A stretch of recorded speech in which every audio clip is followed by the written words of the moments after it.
Bismillahirrahmanirrahim. Assalamualaikum warahmatullahi wabarakatuh. Innal hamdalillah nahmaduhu wa nasta'inuhu wa nastaghfiruh wa na'udzu billahi min shururi anfusina wa min sayyiati a'malina. May yahdihillahu fala mudilla lahu wa may yudlil fala hadiya lahu. Asyhadu an la ilaha illallah wahdahu la syarika lahu wa asyhadu anna Muhammadan abduhu wa rasuluhu la nabiyya ba'da. Rabbi shrah li sadri wa yassir li amri wahlul 'uqdatam min lisani yafqahu qawli. Hadirin azani Allah wa iyyakum. Alhamdulillahirabbil alamin. Kita dipertemukan kembali oleh Allah Subhanahu wa taala dalam suasana talibul ilmi. Semoga waktu yang kita luangkan kemudian kesempatan yang kita luangkan juga dibalas dengan kebaikan dari Allah Subhanahu wa taala. Kemudian salawat dan salam semoga terlimpahkan kepada uswah kita Nabiullah Muhammad sallallahu alaihi wasallam serta keluarga beliau, para sahabat, kemudian umatnya yang senantiasa istiqamah dalam menghidupkan sunnah-sunnah beliau sallallahu alaihi wasallam. Pada pertemuan sebelumnya kitab Bulughul Maram kita membahas hadis yang pertama yang mana menunjukkan tentang hukum air laut, kemudian hukum bangkai laut.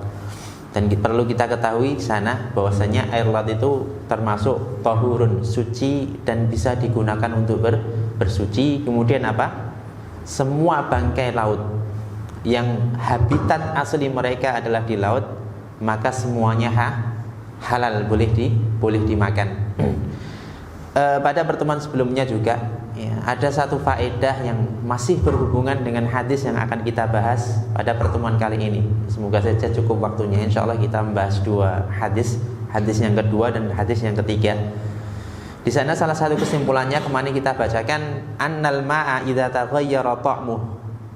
Air apabila dia berubah rasanya, au launuhu au rihuhu, atau warnanya atau baunya, bisyai'in tahir, dengan sesuatu yang suci. Perhatikan di sini. Ya, ini nanti di bagian akhir insya Allah kita jelaskan dua poin, yang mana dua poin ini sangat penting sekali. Ya, supaya kita tidak ada syubhat di dalam pikiran kita atau tidak bingung tentang memahami masalah air ini.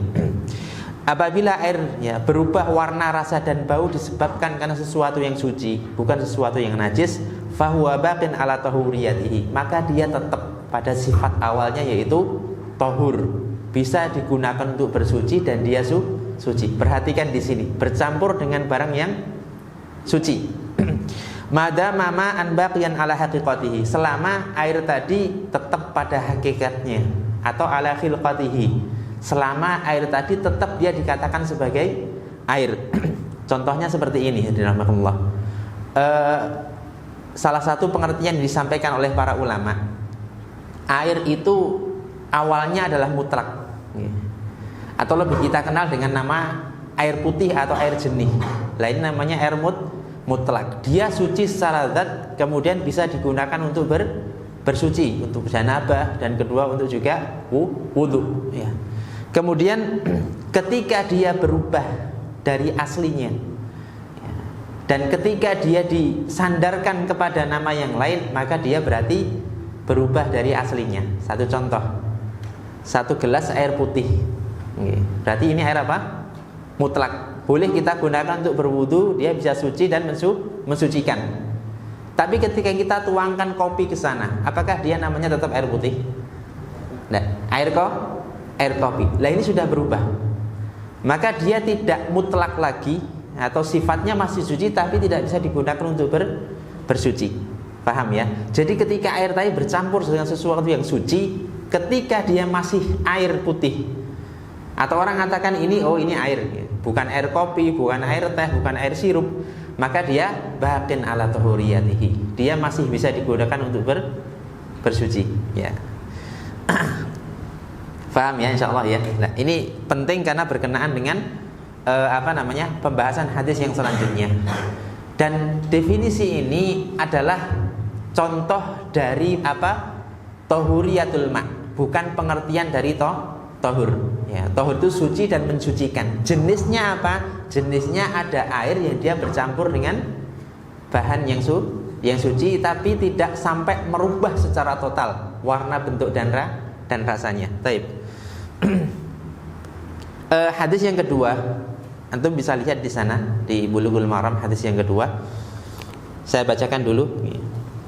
Saya ulang lagi ya. Jadi pembahasan Bulughul Maram kita ini terfokus kepada dua perawi dari kalangan para sahabat. Kita sebutkan biografinya secara ringkas, kelebihan beliau, apa yang bisa kita contoh dari beliau, kemudian isi atau faedah yang ada pada hadis yang kita bahas.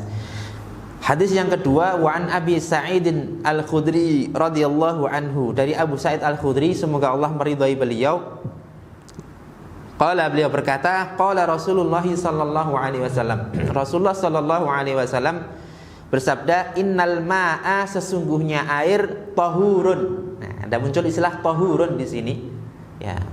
Ada tahurun, ada tuhurun. Bedanya kalau ta itu di fathah, kalau tuhurun itu di dhammah. Ada yang masih ingat bedanya? Sama dengan wadu dengan wudu. Wawunya kita fathah dan wawunya yang kedua kita sukun. Kalau itu kita fathah, maka dia adalah alat sucinya atau apa? Air yang digunakan untuk bersuci. Tapi kalau kita dhammahkan, maka berarti perbuatannya. Ya, panjenengan mau sholat, Mas, jenengan mau wadu atau wudu? Wudu kan? Nah, berarti apa? Mau melakukan perbuatan bersuci. Lah, air yang kita gunakan untuk wudu tadi namanya wadu. Sama, tahur adalah air yang dia sifatnya suci dan bisa mensucikan. Innal ma'a tahurun, sungguhnya air itu tahurun, dia suci dan bisa digunakan untuk bersuci. La yunajjisuhu syai'un. Dia tidak menajisi atau tidak bisa menjadikan najis sesuatu apapun. Ya, nanti kita jelaskan. Akhrajahu tsalatsa, dikeluarkan oleh 3 imam, Abu Dawud, An-Nasai dan Tirmidzi, wa sahahahu Ahmad, dan hadis ini disahihkan oleh Imam Ahmad rahimahumullah. Hadirin rahimakumullah, Abu Sa'id Al-Khudri radhiyallahu taala anhu, beliau bernama Sa'ad bin Malik. Jadi nama aslinya adalah Sa'ad bin Malik. Karena sebagian sahabat itu terkenal dengan kunyahnya. Ya, Abu Hurairah itu terkenal dengan kunyahnya. Ada yang tahu nama asli Abu Hurairah? Wah, tidak tahu ya. Padahal beliau sahabat yang paling banyak meriwayatkan hadis. Ya, sebagian besar syariat Islam yang kalian amalkan atau kita amalkan ini mengambil hadis riwayat Abu Hurairah. Lah kita kok tidak paham siapa Abu Hurairah, itu kan lucu gitu. Siapa? Jaga. Abu Hurairah Abdurrahman bin Sakhr. Nah, itu nama asli beliau. Adapun Abu Sa'id Al-Khudri, nama beliau adalah Sa'ad bin Malik. Beliau dari Ansor dan dari Bani Khazraj. Ya. Dan dia juga lebih terkenal dengan nama Abu Sa'id Al-Khudri. Hadirin rahimakumullah, Abu Sa'id Al-Khudri radhiyallahu taala anhu ini termasuk orang-orang yang mulia di kalangan orang-orang Ansor. Beliau bermulazamah dengan Nabi sallallahu alaihi wasallam dan meriwayatkan banyak hadis dari Nabi sallallahu alaihi wasallam. Mulazamah itu melazimi atau tinggal bersama, menyertai, dan hampir semua sahabat Nabi sallallahu alaihi wasallam mereka bermulazamah kepada Nabi sallallahu alaihi wasallam. Ini termasuk bentuk daripada salah satu cara agar ilmu itu bisa masuk ke dalam diri kita, yaitu apa? Suhbatus syekh. Ya, membersamai atau menjadikan sahabat seorang ahli ilmu. Dan kita tahu ya, banyak di antara para sahabat yang sekali dua kali ketemu dengan Rasulullah, dia faham kemudian kembali kepada kaumnya dan mendakwakan Islam. Ini salah satu berkah daripada mulazamah. Termasuk Abu Sa'id Al-Khudri ini, beliau bermulazamah menyertai Nabi sallallahu alaihi wasallam sehingga beliau bisa meriwayatkan hadis yang sangat banyak. Dan beliau, hadirin rahimakumullah, mengikuti beberapa peperangan juga, diantaranya bersama Khalifah Ali bin Abi Thalib radhiyallahu taala anhu ketika memerangi Khawarij. Dan ini satu contoh yang luar biasa dari para sahabat. Pada pertemuan sebelumnya kita sampaikan, sahabat itulah toladan dalam ilmu. Yang kedua, sahabat toladan dalam mengamalkan ilmu. Ya. Maka salah satu contoh pengamalan kita lihat, Abu Sa'id Al-Khudri termasuk orang yang utama di kalangan para sahabat. Bahkan sebagian ulama mengatakan fuqaha mujtahid. Ya, seorang ahli fikih yang memberikan fatwa di kalangan para sahabat. Dan beliau juga tidak absen dalam memerangi orang-orang yang menyimpang. Sekali kalau mungkin dibandingkan dengan kita, ya ada orang yang mungkin pintar dalam ilmu, ya, tapi tidak bisa berperang. Lah ini kan aneh. Ya. Padahal kalau kita melihat contoh dari para sahabat, subhanallah, ya, bahkan ada sebagian sahabat mengatakan kami belajar pedang sebagaimana kami belajar Al-Quran kepada Nabi SAW. Kita bisa bayangkan, ya, sahabat yang kemampuan Al-Qurannya di atas rata-rata. Mereka hafal Quran, mereka faham tafsirnya, nasakh mansuhnya. Berarti secara tidak langsung kemampuan bermain pedangnya juga luar biasa, ya. Karena mereka katakan kami belajar pedang sebagaimana kami belajar Al-Quran kepada Nabi SAW. Maka ketika ada seruan untuk berperang di zaman Rasulullah, mereka langsung siap berangkat. Ya. Hadirin rahimakumullah, ini satu contoh yang luar biasa dari sahabat Abu Sa'id Al-Khudri. Di samping itu, hadirin rahimakumullah, beliau juga dikenal sebagai seorang sahabat yang warok dan zuhud. Zuhud ini secara umum dia berarti menghilangkan sesuatu yang tidak bermanfaat dalam hidup ini, ya, kemudian melakukan yang bermanfaat untuk akhirat. Beliau juga seorang ahli warok. Ya, warok itu menghindari hal-hal yang bisa membahayakan nanti di akhirat. Ya, dari perbuatan maksiat, perbuatan yang haram, bahkan perbuatan-perbuatan yang makruh yang tidak ada manfaatnya untuk akhirat, itu dihindari. Ini namanya warok. Dan beliau terkenal sebagai ahli zuhud dan warok. Hadirin rahimakumullah, karena saking terkenalnya beliau pernah, ya, suatu ketika mengalami rasa lapar yang sangat luar biasa, sampai mengikat perutnya dengan batu, ya, ganjel lapar kalau bahasa kita, gitu. Dan pernah, ya, keluarga beliau, istri beliau meminta, ya Abu Sa'id Al-Khudri, datang kepada Nabi SAW, sampaikan, ya, kondisi kamu, minta kepada Nabi. Kenapa? Karena saya kemarin melihat ada si fulan datang kepada Nabi mengeluhkan hal yang sama, kemudian diberi oleh Nabi SAW. Ini pandangan istri, tidak apa-apa sebenarnya itu. Terus kamu usaha sana sudah temui Nabi SAW. Kemudian Abu Sa'id Al-Khudri beliau mengatakan, tidak, saya tidak akan melakukan hal itu. Saya akan berusaha mencari, ya, tanpa harus datang kepada Nabi SAW. Akhirnya setelah mencari ke sana kemari ternyata tidak dapat. Wah, kepaksa ini sudah, ya, harus ketemu dengan Nabi SAW. Hanya datang kepada Nabi, dan waktu itu beliau sedang dalam kondisi menyampaikan ceramah. Ya, qadarullah wa ma syaa fa'al, apa yang disampaikan oleh beliau. Ya, beliau mengucapkan dalam sebuah riwayat disebutkan, waman yastaghni yughnihillah. Barang siapa yang merasa cukup, ya, tidak meminta-minta, maka Allah akan mencukupkannya. Kita butuh datang pas beliau ceramah kayak gitu. Kira-kira tega enggak kita mau ngomong sama beliau itu? Ya, baru saja dinasihati untuk beristighna tanpa meminta-minta kepada manusia. Wa may yasta'fif ya'ifahullahu. Barang siapa yang menjaga diri dari meminta-minta, maka Allah akan menjaga dirinya. Setelah mendengar hal itu, apa yang dilakukan Abu Sa'id Al-Khudri? Beliau urung untuk meminta kepada Nabi SAW. Tapi sebaliknya Allah berikan keberkahan kepada beliau. Nah, ini potret, ya, sungguh luar biasanya karakter para sahabat. Maka rahmakumullah, kenapa kita sebutkan kisah seperti ini? Ya. Karena inilah orang-orang yang utama, ya, orang-orang yang mereka punya kelebihan. Selain mereka dekat dengan Allah, selain ilmu mereka tinggi di sisi Allah Subhanahu wa taala, amal mereka juga luar biasa.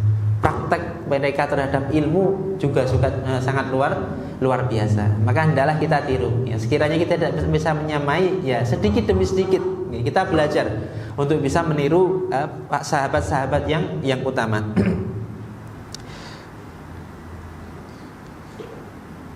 Kesungguhan beliau juga bisa terlihat, ya, dalam hal beliau mengajarkan Al-Quran, ya, karena juga beliau termasuk ahli Al-Quran. Dalam sebuah riwayat disebutkan, kana Abu Sa'id yu'allimunal Quran khamsa ayatin bil ghadat. Abu Sa'id Al-Khudri ini mengajarkan kepada kami Al-Quran khamsa ayat bil ghadat, 5 ayat pada pagi hari. Jadi setiap pagi beliau mengajarkan para sahabat ayat Al-Qur'an wa khamsan bil isya bil asyi, dan 5 ayat pada waktu isya atau malam hari. Ya, walaupun beliau zuhud, ya, tadi tidak punya apa-apa, sempatnya beliau mengajarkan ilmu. Ini satu contoh hari rahimakumullah. Ya, maka ilmu yang ada pada diri kita punya tanggung jawab, satu mengamalkan, yang kedua menyampaikan. Pertanyaannya sekarang, sudah berapa majelis kita ikuti? Sudah berapa daurah kita datangi? Berarti ilmu kita sebenarnya sudah lumayan banyak. Tapi pertanyaannya, dari sekian banyak daurah, dari sekian banyak majelis yang kita hadapi atau datangi, ada yang sudah kita amalkan? Ya, ini introspeksi bagi diri kita. Contohlah Abu Sa'id Al-Khudri radhiyallahu taala anhu. Kemudian beliau meninggal di Madinah pada hari Jumat pada tahun 64 Hijriah. Sebagian mengatakan 74 Hijriah, dan beliau dikuburkan di pemakaman Baqi radhiyallahu taala anhu. Hadis yang kedua, rahimakumullah, untuk faedahnya kita sebutkan di akhir nanti nggih. Hadis yang ketiga, wa an Abi Umamah Al-Bahili, dari Abu Umamah Al-Bahili radhiyallahu anhu, semoga Allah meridhai beliau, qala, berkata, qala Rasulullah sallallahu alaihi wasallam, Rasulullah sallallahu alaihi wasallam bersabda, innal ma'a, sesungguhnya air, la yunajjisuhu syai'un, tidak menajisinya atau tidak menjadikan najis, ya, pada air tadi sesuatu apapun. Perhatikan di sini, illa ma ghalaba ala rihihi wa ta'mihi wa launihi, kecuali dia berubah atau terkena sesuatu sampai merubah apa? Rihi, baunya, ta'mihi, rasanya, wa launihi, atau warnanya.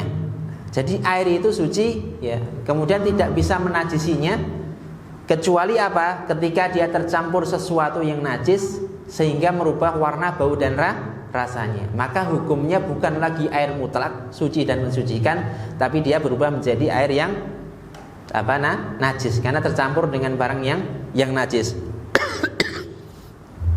Akhrajahu Ibnu Majah, dikeluarkan oleh Ibnu Majah, wa dha'afahu Abu Hatim, dan Abu Hatim menyebutkan hadis ini dhaif. Hadirin rahimakumullah, mungkin muncul dalam diri kita pertanyaan, hadis dhaif kok dicantumkan di kitabnya Ibnu Hajar Asqalani? Ya, dalam pikiran kita, hadis-hadis sahih saja yang dikumpulkan, ya, sehingga tidak merepotkan. Kalau kita melihat sejarah penulisan kitab Bulughul Maram ini, ya, dikhususkan kepada thalibul ilmi, dan ini diringkas oleh beliau, tujuannya untuk dihafal. Yang kedua, kenapa dicantumkan hadis dhaif ini? Agar memberikan semangat kepada para thalibul ilmi untuk fokus kepada ilmu sahih dan dhaifnya hadis. Ya. Karena ketika dia melihat ini hadis ini dhaif, atau sebagian ulama mengatakan sahih, dia akan muncul keinginan, kenapa dia dhaif? Kenapa sebagian para ulama mensahihkan? Yang ketiga, kadang hadis yang dhaif dia mempunyai syahid atau penguat di hadis lain, sehingga dari derajat dhaif naik menjadi derajat hasan, dan hasan termasuk bagian dari hadis yang sahih. Ya, jadi tidak semua hadis dhaif itu ditolak. Ya. Yang keempat, sebagian ulama berpendapat bolehnya kita beramal dengan hadis yang dhaif, apalagi hadis dhaif tadi punya syahid yang menguatkan hadis tersebut. Walil Baihaqi, adapun riwayat dari Al-Imam Baihaqi rahimahullah, al-ma'u tahurun, air itu tahurun, suci lagi mensucikan, illa, kecuali antaghayyara, berubah, rihuhu, baunya, au ta'muhu, atau rasanya, au lanuhu, atau warnanya, binajasatin, dengan najis, tahdutsu fihi, yang menempel padanya, atau najis yang menyatu kepada air tadi, ya. Dan hadis ini pun juga disebutkan oleh para ulama hadis yang dhaif. Hadirin rahimakumullah, perhatikan di sini, para ulama mengatakan hadis Abu Umamah Al-Bahili ini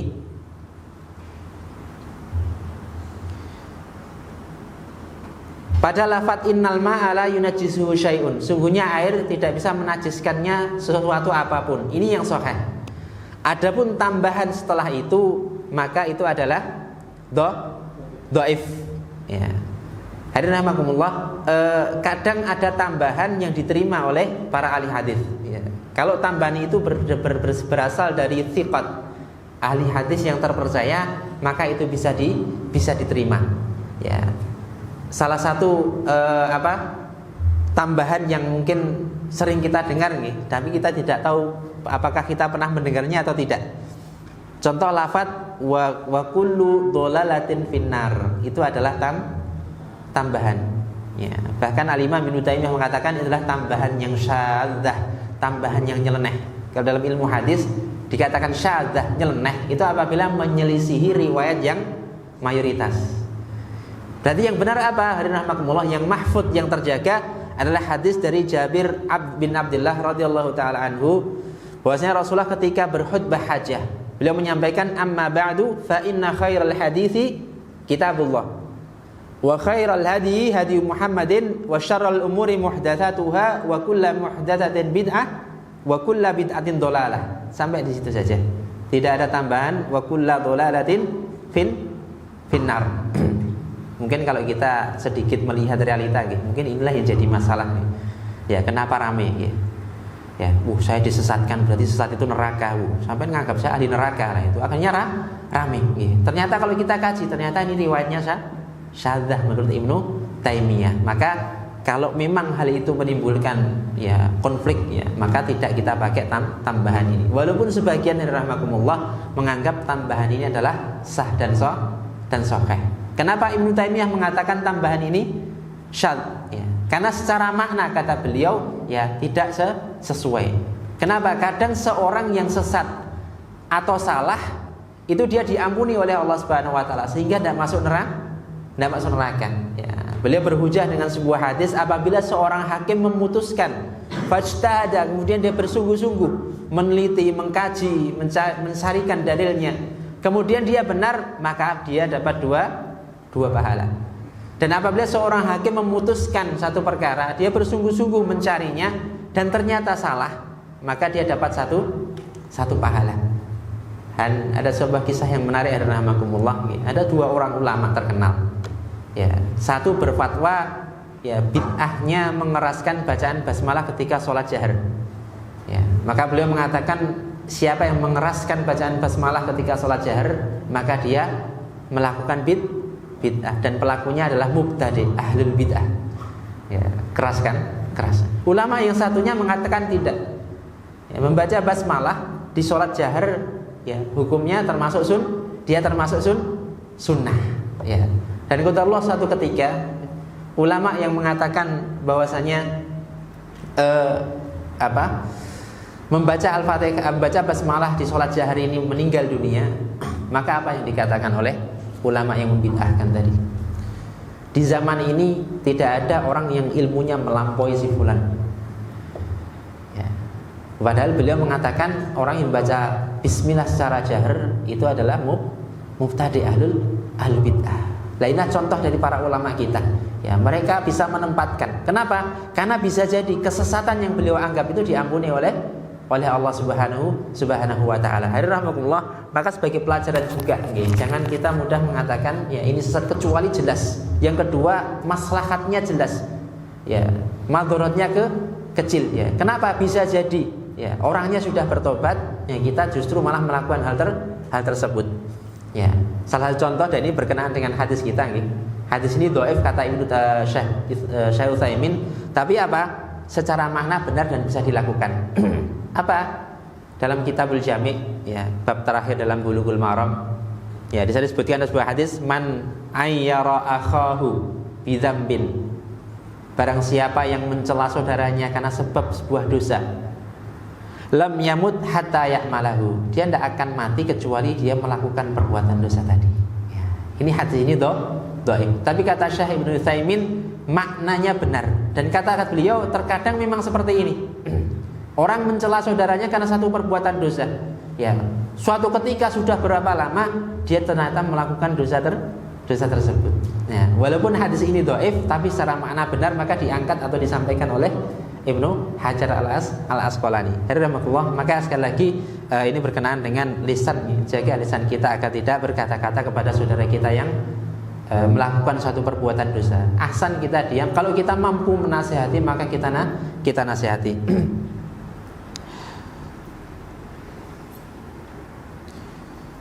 Hadis yang ketiga ini diriwayatkan oleh sahabat Abu Umamah Al-Bahili. Beliau adalah seorang sahabat yang mulia, ya. Beliau namanya adalah Sudi bin Ajlan, ya. Beliau juga terkenal dengan kunyahnya, yaitu Abu Umamah Al-Bahili. Dan beliau termasuk sahabat yang banyak meriwayatkan hadis-hadis Nabi SAW. Walaupun tidak sebanyak 7 sahabat yang kemarin kita sebutkan. Masih ingat 7 sahabat yang paling banyak meriwayatkan hadis Nabi? Siapa? Khalid? Abu Hurairah nomor pertama. Yang kedua siapa? Hah? Siapa? Ibnu Abbas atau Ibnu Umar? Ibnu Umar, ya, Abdullah bin Umar. Yang ketiga siapa? Hah? Anas bin Malik. Anas bin Malik, ya. Yang keempat siapa? Baru Ummul Mukminin Aisyah radhiyallahu taala anha. Yang keenam? Hah? Apa Ri? Jabir bin Abdullah. Yang terakhir, yang ketujuh siapa? Hadis yang sebelumnya, Abu Sa'id Al-Khudri radhiyallahu taala anhu. Ya, ini insyaallah tak tanyakan lagi nanti, ya, khususnya untuk para santri, ya, supaya kita lebih kenal para sahabat daripada tokoh-tokoh anim, ya. Tokoh-tokoh anim mau hafal, tapi kalau para sahabat ya enggak hafal. Beliau Abu Umamah Al-Bahili radhiyallahu taala anhu, beliau meninggal pada tahun 86 Hijriah. Dan beliau pada waktu meninggal umur beliau kurang lebih sekitar 91 tahun. Ini sahabat yang umurnya panjang tapi berberkah. Maka pertanyaan di sana, boleh tidak kita minta umur panjang kepada Allah? Boleh, silahkan. Tapi sertakan kata-kata keberkahan. Ya, umur panjang tapi berkah. Umur panjang digunakan untuk beribadah dan taat kepada Allah Subhanahu wa taala. Beliau juga pernah menyertai Khalifah Ali bin Abi Thalib, ya, berperang di perang Siffin. Dan beliau adalah sahabat yang terakhir meninggal di Syam radhiyallahu taala anhu. Hadirin rahimakumullah, apa yang bisa kita ambil, ya, faedah dari 2 hadis yang telah kita baca di depan. Yang pertama, Syekh Ali Bassam beliau mengatakan yadullul haditsani, ya, di situ ada, ya. Halaman berapa? Ada, ya. Nanti bisa dicari halamannya, ya. Faedah yang pertama, yadullul haditsani. 2 hadis tadi menunjukkan ala annal asla, bahwasanya dasar, ya, atau hukum asal fil ma'i, ya, air at-thahara, suci. Ya, hadis ini menunjukkan 2 hadis ini menggambarkan kepada kita hukum asal air adalah tahur, suci. Zatnya suci dan dia bisa digunakan untuk bersuci. Kemudian yang kedua,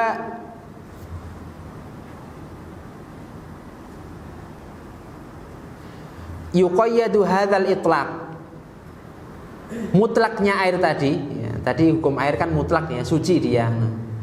Nah, mutlaknya air tadi yuqayyadu, dibatasi, bima idza laqathun najasah, ketika dia bertemu atau bercampur dengan najis, maka hukum mutlaknya berubah, ya. Fadhahara rihuha, maka mendominasi atau berubah baunya, au ta'muha, atau rasanya, au launuha fihi, atau warnanya, maka apa? Fa innaha tunajjisuhu, maka najis tadi menjadikan air tadi najis, ya. Perhatikan di sini, kalau ada air mutlak, ya, dia air suci atau air putih bahasa kita, ada najis yang masuk ke situ, merubah salah satu di antara bau, rasa atau warna, maka apa? Air itu menjadi air najis, tidak boleh kita gunakan untuk bersuci, ya. Tapi kalau tidak merubah salah satu di antara 3 sifat tadi, maka air tadi kembali kepada hukum asal, yaitu tahur, suci dan mensucikan. Ya, Ustaz, ya tidak enak, no, aku wudu tapi kok enak telai di situ, gitu misalnya. Ya, selama dia tidak bau aja, tidak. Oh, tidak bau. Berasa tidak? Ya, kalau tega rasakan aja, ya. Ya, ternyata tidak berasa. Kemudian warnanya juga tidak berubah. Sudah, pakai wudhu saja sudah. Adapun ragu-ragu itu adalah dari syaitan. Ya, kenapa? Karena Asyak la yuzilul ilma, atau al ilmu la yuziluhu syak. Sesuatu yang yakin itu tidak bisa dihilangkan hanya gara-gara ragu-ragu. Ya. Hadirin rahimakumullah, di sini ada hal yang penting. Tadi kita sampaikan di sana. Yang pertama, al-ma'u idza khalatahu syai'un tahirun. Air apabila dia bercampur dengan sesuatu yang suci.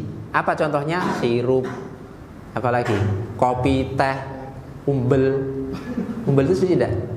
Suci ya. Jangan sembarangan najis ya. Anda mengatakan najis harus datangkan dalil ya. Ya, ini urusan agama ya.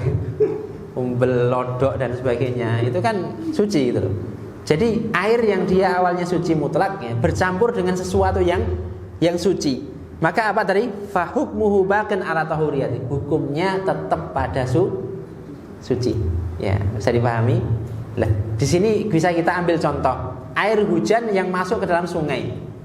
Dan ternyata sungainya ya karena hujan mungkin lumpur gitu. Berarti dia berubah menjadi coklat. Nah, tapi selama dia dikatakan oh ini air, ya walaupun dia berubah warnanya maka dia tetap tahur, boleh digunakan untuk bersuci. Ya, paham? Atau air yang tercampur dengan lumut ya, seperti digentong atau apa ya. Kok warnanya agak seperti hijau. Ya. Tapi ketika dia tetap pada sifat aslinya, dia masih dikatakan sebagai air mutlak, air bersih atau air putih, maka dia tetap bisa digunakan untuk bersuci. Paham ya sampai di sini? Madama baqin ala haqiqati, selama air tadi tetap pada sifat awalnya. Ya. Dalilnya adalah hadis dari Ummu Hani radhiyallahu anha bahwasanya Nabi sallallahu alaihi wasallam beliau pernah mandi dengan Maimunah min ina'in wahid, dari satu wadah fi qas'atin, wadah yang berbentuk nampan, fiha atharul ajin, yang mana di wadah tadi ada bekas adonan tepung. Ya. Kira-kira kalau ada adonan tepung ya, di sana ada air, kemungkinan bercampur enggak? Sangat mungkin sekali. Dan kadang bisa merubah warna dan kadang bisa merubah rasanya. Ya, apalagi kalau tepungnya, adonannya banyak bawangnya misalnya. Baunya mungkin bau bawang ya. Tapi ini digunakan oleh Rasulullah sallallahu alaihi wasallam untuk bersuci. Ya, kenapa? Karena dia bercampur dengan yang suci. Perhatikan di sini. Okay. Kemudian dalil yang kedua, Rasulullah juga pernah bersabda ketika para sahabiah memandikan putrinya beliau yang meninggal dunia. Apa kata beliau? Ighsilnaha salasan aw khamsan aw aktsar min dzalik in ra'aitun dzalika bima'in wa sidrin. Ya, basuhlah atau mandikan dia 3 atau 5 atau lebih dari itu jika kalian merasa perlu dengan air yang dicampur dengan sidr, pohon daun bidara. Ya, otomatis sedikit banyak akan merubah mungkin warnanya ya, atau mungkin baunya ya. Tapi ini digunakan untuk mensucikan mayit. Berarti air tadi suci dan mensucikan. Waja'alna fil akhirah kafura, kata Nabi, dan siraman yang terakhir campur dengan kafur. Kafur itu kapur barus. Ya, kapur barus dideplok ya. Kemudian dicampurkan di air tadi ya. Kira-kira merubah salah satu di antara 3 sifat tidak? Iya.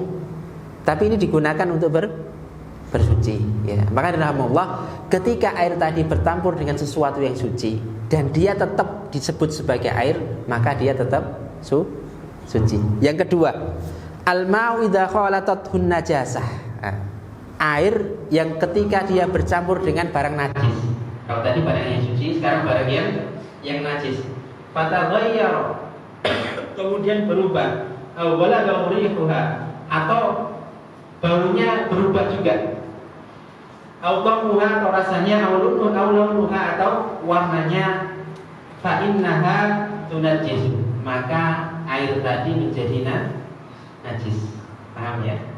Nah, jadi ketika disyaratkan di sana berubah warna, bau dan rasanya ketika dia bercampur dengan najis.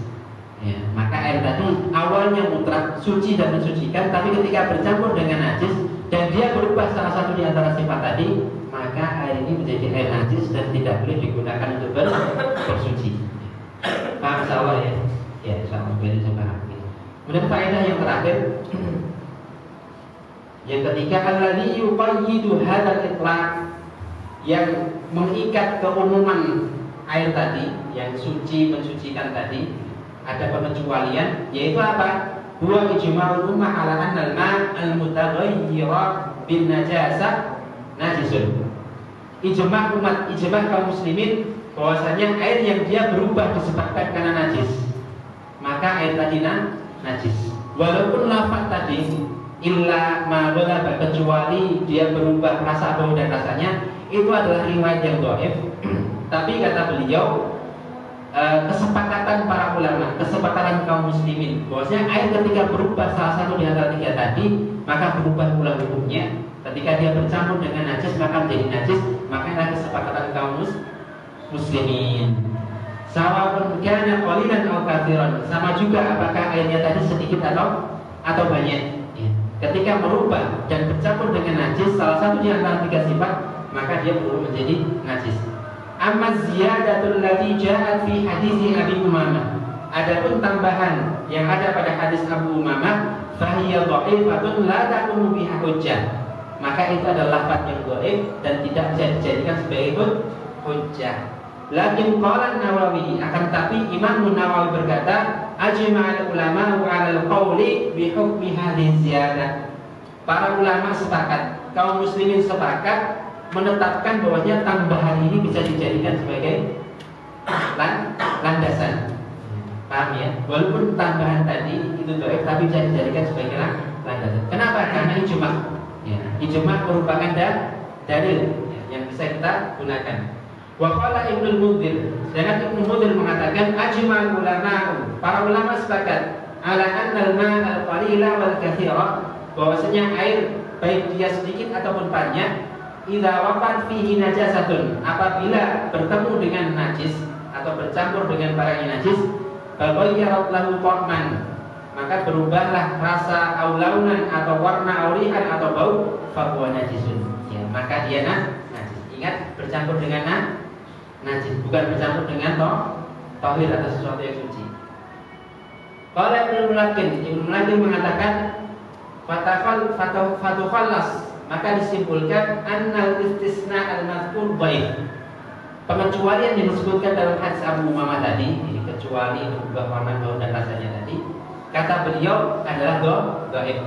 Kita sampaikan tadi, fata'ayyana al-ihtijaju bil ijma', maka yang kita jadikan hujah adalah kesepakatan para ulama. Ya, paham ya? Sebagaimana dikatakan kama qala Syafi'i wal Baihaqi wa ghairuhuma, sebagaimana dikatakan oleh Imam Syafi'i, Imam Al-Baihaqi dan yang lainnya. Yang terakhir adalah Allah qala Syekhul Islam. Syekhul Islam Taimiyah mengatakan ma ajma 'alaihi muslimun, apa yang disepakati oleh kaum muslimin, fa innahu yakunu mansusan 'alaihi, maka dia menjadi nas atau teks hukum ya yang bisa digunakan sebagai dalil. Wala na'lamu mas'alatan wahidah, dan kita tidak mengetahui satu permasalahan pun ajma' 'alaiha al-muslimun, yang mana kalimat tadi atau masalah tadi disepakati oleh kaum muslimin, wala nasabiyah, tidak ada dalilnya. Maksudnya apa? Kami tidak mengetahui kalau masalah itu disepakati oleh para ulama, itu tidak ada dalilnya. Berarti apa? Pasti ada dalilnya. Bisa dipahami di sini. Jadi hadis Abu Umamah tadi tambahannya dhaif, tapi bisa dikatakan karena ijma' kaum muslimin. Wallahu taala alam. Mungkin sampai di sini ada ditanyakan. Ya, tadi kita sampaikan kan kemungkinan ada dua. Air suci bercampur dengan sesuatu yang suci, yang kedua bercampur dengan sesuatu yang najis. Ya. Kalau air tadi bercampur dengan sesuatu yang suci, kemudian dia masih tetap disebut sebagai air, ya, atau dia batin ala qatihi, dia juga masih dianggap sebagai air, maka dia tetap suci. Air yang bercampur dengan sabun, kita punya bak atau ember, kita sabunan, gitu. Kemudian ada sebagian masuk itu, kan bercampur dengan sabun, kan? Apakah kita katakan itu air sabun? Ada yang mengatakan itu air sabun? Enggak, ya. Ketika itu dikatakan ini masih air, maka dia tetap batin alat tahuriyatihi, dia tetap ada kesuciannya, ya.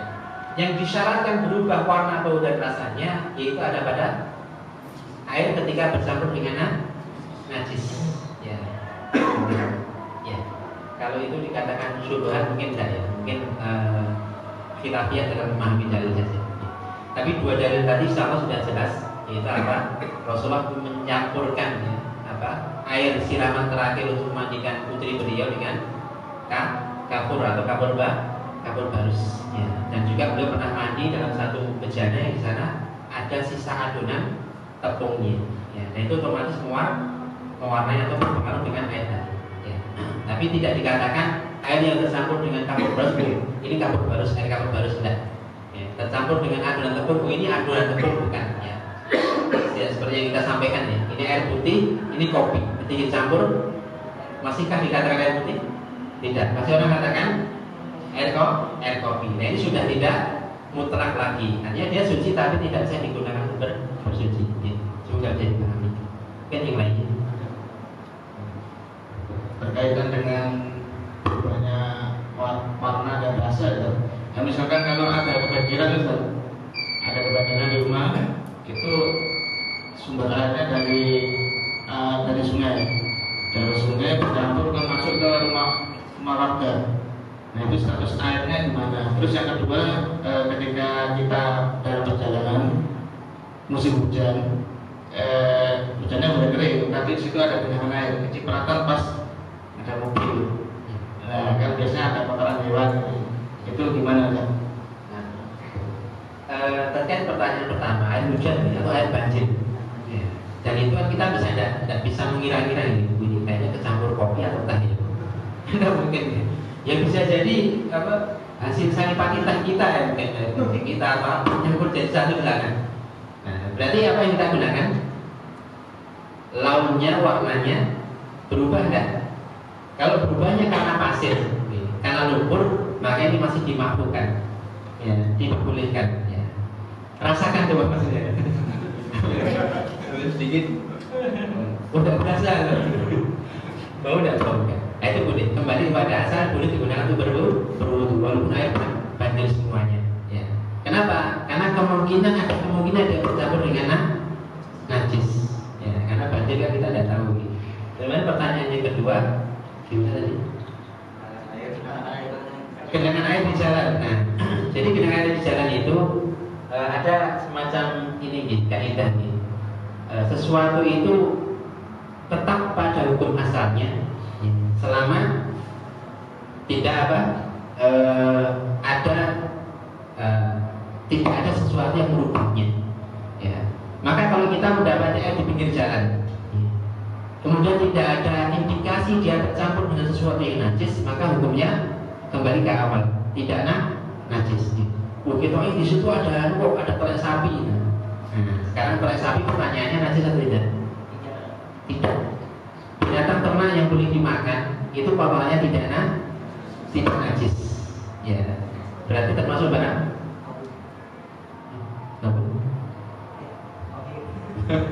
Iya barang tomir ya, gitu. Nah, jadi kita kembalikan pada umumnya. Kalau kita melihat itu tidak ada kecampur apa-apa, sudah berarti bukan najis.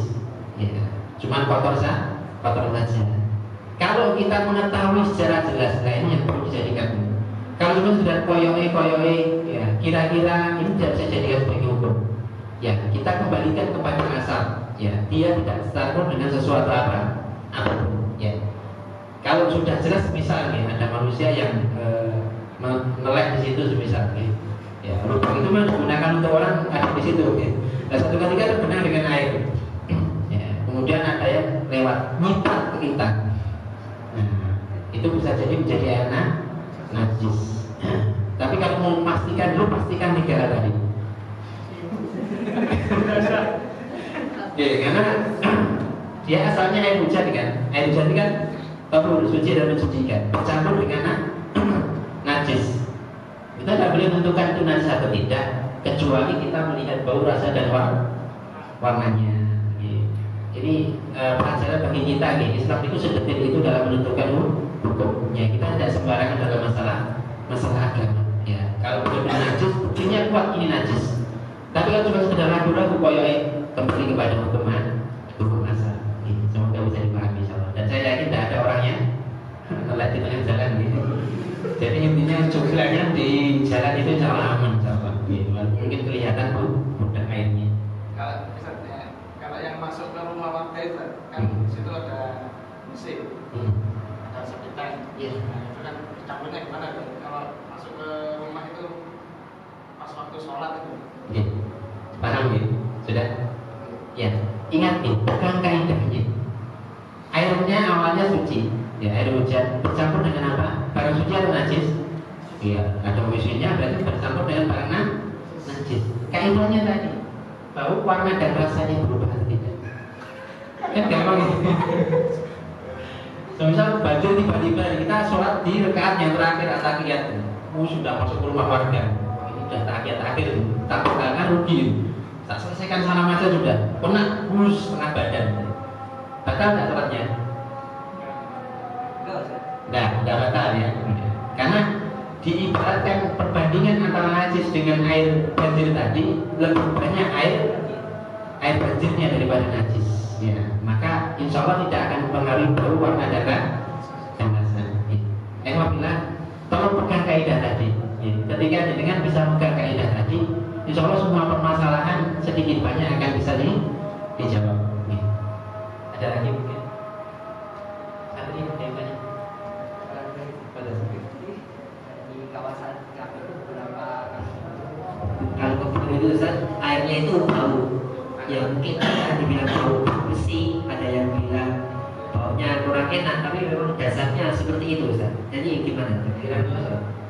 Bilang Baca ya, kaidahnya apa tadi? Air bersih. Pertama bercampur dengan sesuatu yang suci, yang kedua bercampur dengan najis. Nah, air-air yang ada misalnya di daerah-daerah mungkin di sini juga nih, kadang airnya tidak enak dan sebagainya. Berarti dia air itu sifatnya awalnya suci, ya, kemudian dia berubah mungkin karena kondisi tertentu. Dan kondisi tertentu kita katakan itu bukan najis. Ya, berarti dia bercampur dengan sesuatu yang suci, maka boleh silakan. Kita berwudu misal di daerah-daerah ya mungkin tadi di daerah beliau kayak sedikit bau besi, kayak sedikit pahit dan sebagainya ya. Itu berarti dia bercampur dengan sesuatu yang suci selama itu masih dikatakan air ya. Tidak dikatakan air bersih, air bersih atau air apa lagi kalau dia bau pahit, air pahit ya, maka dia kembali kepada hukum asalnya itu suci. Karena kita di Indonesia ini banyak air ini, sekarang musim. Saya kira cukup. Dan semoga sedikit bermanfaat dan pemahaman kita dalam agama ini dengan pemahaman yang benar untuk Allah anugerahkan kepada kita kemampuan untuk mengambilnya. Dan majelis ini berkaya dengan Allah Subhanahu Wa Taala. Kita akhiri dengan doa penutup majelis. Assalamualaikum warahmatullahi wabarakatuh.